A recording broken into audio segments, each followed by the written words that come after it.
Welkom terug, en vandag is ons by les 17. En het sê, ek sien geen neutrale dinge nie. Hierdie idee is nog 'n stap in die rigting om oorsaak en gevolg, soos dit werklik in die wêreld voorkom, te identifiseer. Jy sien geen neutrale dinge nie, want jy het geen neutrale gedagtes nie. Dit is altyd die gedagte wat eerste kom, ten spyte van die versoeking om te glo dat dit presies omgekeerd is. Dit is nie die manier waarvolgens die wêreld dink nie, maar jy moet leer dat dit die manier is waarvolgens jy dink. As dit nie so was nie, sou persepsie geen oorsaak hê nie, en sou dit self die oorsaak van die werklikheid wees.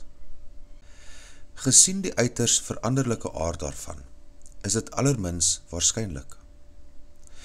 Wanneer jy vandag se idee toepas, sê vir jouself met oop oë: ek sien geen neutrale dinge nie, want ek het geen neutrale gedagtes nie. Kyk dan om jou heen en laat jou blik lang genoeg op elke ding wat jy opmerk rus, om te sê: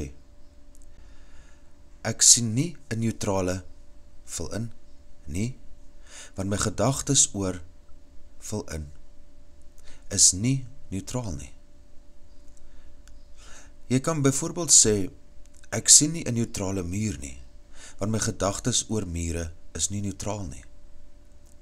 Ek sien nie 'n neutrale liggaam nie, want my gedagtes oor liggame is nie neutraal nie.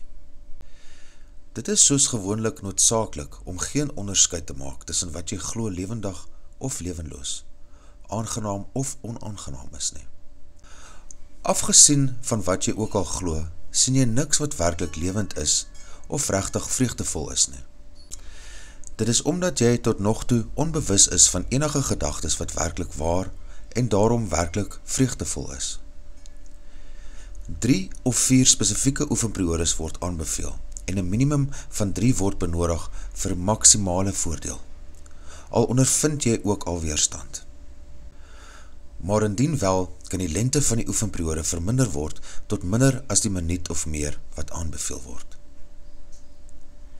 Dankie dat jy hier is. Onthou om die les te oefen. Vergewe, sien anders, leef in lig.